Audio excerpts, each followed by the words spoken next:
Hey everybody, Walt Frasier. Welcome to my stand-up comedy class. I hope you're going to join me in one of my online classes, but even if not, you probably have downloaded my ebook stand-up comedy workbook or one of my other stand-up comedy books that has similar information in various different formats.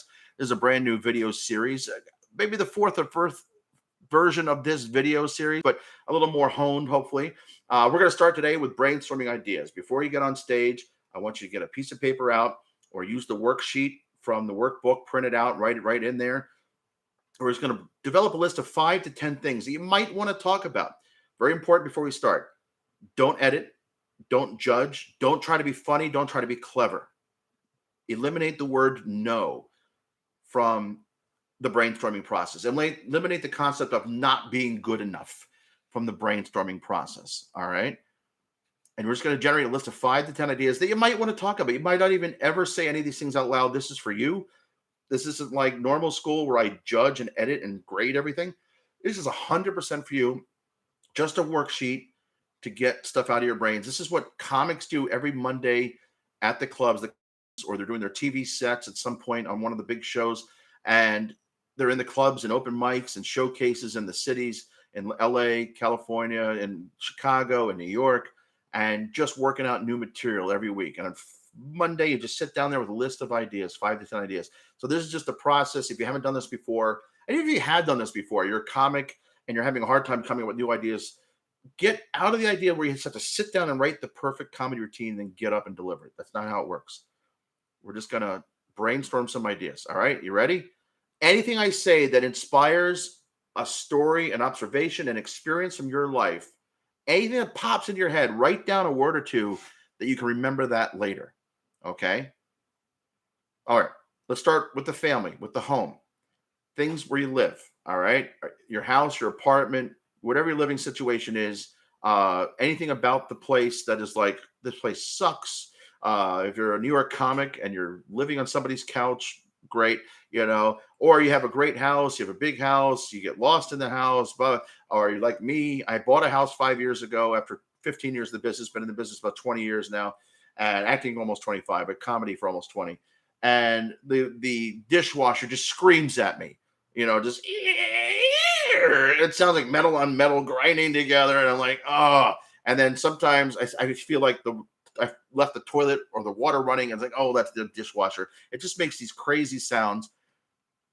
Or the family, yourself, your brother, your sister, your parents, your siblings, your significant others, your boyfriends, your girlfriends, your wives, your husbands, your visiting cousins, aunts, uncles, grandparents, family, neighbors, right? The annoying neighbor, the neighbor that always complains, the neighbor that's always asking for stuff, the neighbor that's, boy, they're friendly, but we need space, right? Whatever it is, what annoys you, what gets under your skin, what do you find funny, what do you find silly, what angers you, what makes you happy, whatever that's inspired. A lot of great stories. I love my brother, but that one thing he does, that one thing she does, blah, blah, blah, blah. Something about the family. Anything that you think of family, the home, where you live, who you live with, right? What about where you go to school or go to work? If you're a teacher, and that's the same thing, right? But the people you work or go to school with, your colleagues, your fellow students, the people that are your bosses, your teachers, the admin, managers, owners, leadership, people that are below you if you're a manager, and people that work for you, or if you're a student leader or your teacher, or your students, or your frenemies, bullies at school, yada yada yada, right? All these different crazy characters. The building itself, my school put in an installation when I was in high school that cost about $4,000 or $5,000 of modern art when they're having a hard time paying for computers. They're saying, oh, we have no more money for the choir, no more money for the band, but let's put this piece of art in front of the building. And you look at it 30 years later, we still have no clue what this thing is. And I think it's still there. And it's like, I guess it lasts. So that's an investment. But I think there are more practical ways to spend that money. And it wasn't like this amazing, inspiring thing that, yeah, this is going to make people go to school. Most people walk by it and like, what the F, right? Okay. Vacation stories, right?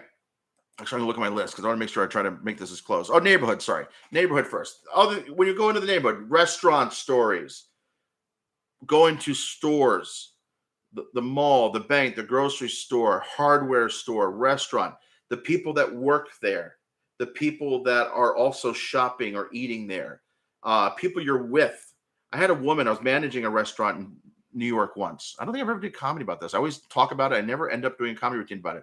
And I was managing a restaurant, and it was one of those places where the expediter, the person that sends food to the person that brings the food to you, the runner or the waiter, is in view of the person of the crowd, like you can get to this person, and she kept going up to this person, up to this expediter, and at one point it was actually me, and just kept complaining on the way out. Just, I am so sorry, my daughter and my mother are so difficult. And we're like, no, your daughter and mother are fine, you're bat crazy, you're guano. So yada yada yada, right? Neighborhood, what's going on around the neighborhood? The park, right? Things that go in the park. Transportation stores. I used to have so many stories about the New York City subway. What's that fluid on the seat? Oh, right. Oh, it's actually urine, but it's black because he peed himself, but he was really dirty. And then the whole time, like, no, don't sit there, don't sit there. No. And then finally somebody goes to sit there and says, but they're like sitting in the next seat. There's like 3 seats. And they're like sitting here. It's in the middle seat. And the guy's like, I'm here. It's there. Like, you guys making a big deal about it. But he didn't realize science. Fluid moves. So he kept getting splashed. It was so gross. It was so nasty. I don't think he realized what it was. He probably thought, it's soda, it's coffee. No, it was black pee. It was gross. But yeah, getting stuck at the airport, your Uber driver, your cab driver, the bus, people on it, people driving it, the station. I got stuck in a Berlin airport for a whole day one time. I lost a whole day of a vacation. And I showed up more than 2 hours early for this flight and still missed it because that airport was garbage. It wasn't the main Berlin airport. I forget, Schoenberg, whatever the smaller one is. But and EasyJet, I think, was the airline, or one of those cheap planes. Oh my God. I don't have a lot of money, but I tell you, airplane's one of those places when you don't pay for it, you end up paying for it sometimes.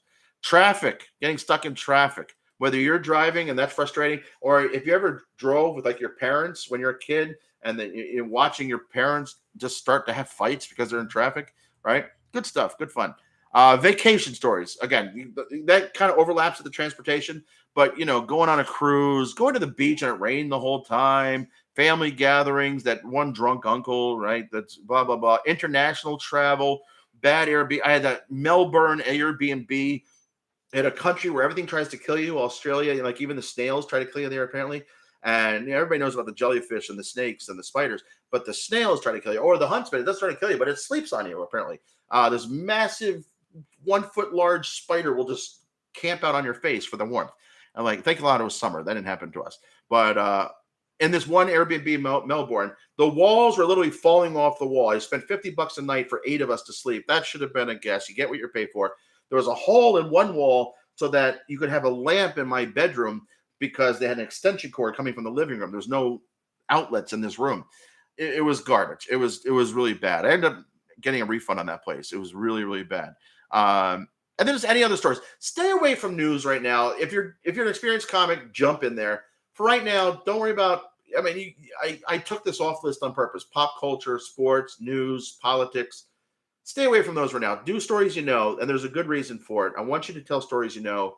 My number one rule is have fun, but never at anybody else's expense. And comedy certainly oftentimes has funny at other people's expense. But at this point, I want to have you avoid those, especially for a class situation. There's so many reasons right now. I avoid a lot of politics right now. I find even when unless it's really kind of like an all-encompassing dumb thing, and there are ways to have fun with politics. You can make fun of Trump in front of Trump fans. There's a way to do it.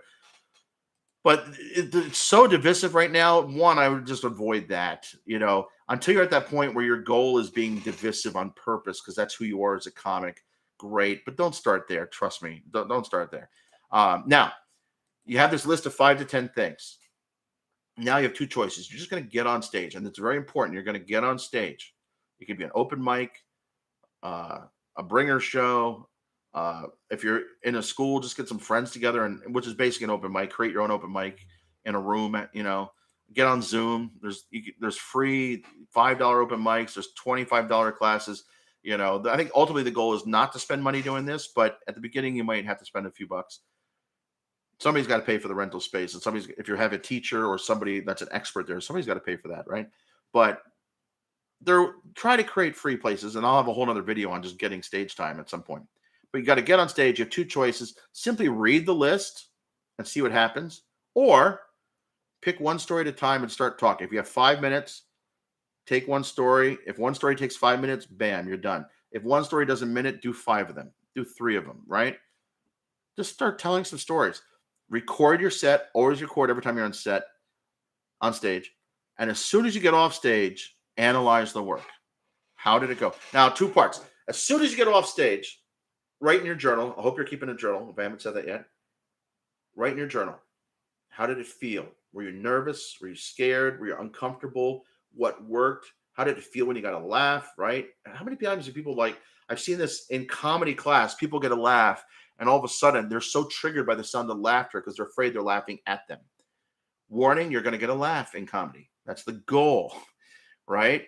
So, but talk about that in your journal. Work through that. Comedy is cheaper than therapy. I think it's better than therapy because, one, I get paid to complain. And rather than paying somebody $100 an hour to listen to me, I get paid to talk to 100 people, right? Or 300 people, whatever. So do that. Now, watch the video that recorded of your set. How was your performance? Are you rocking nervous? Are you anxious? Are you focused? Are you comfortable? Right? What got a laugh? People will say, transcribe your routine. Write it down. Write down everything you said. What line did you improvise that really got a laugh and oh, I never would have thought of that. Write that down. And then go on to the next step. Every time you get on stage, prepare to get on stage, analyze the work. This is the end of brainstorming ideas. Step 1 in developing a 5-minute comedy routine. I'll see you back for step 2 very soon. Have fun, everybody.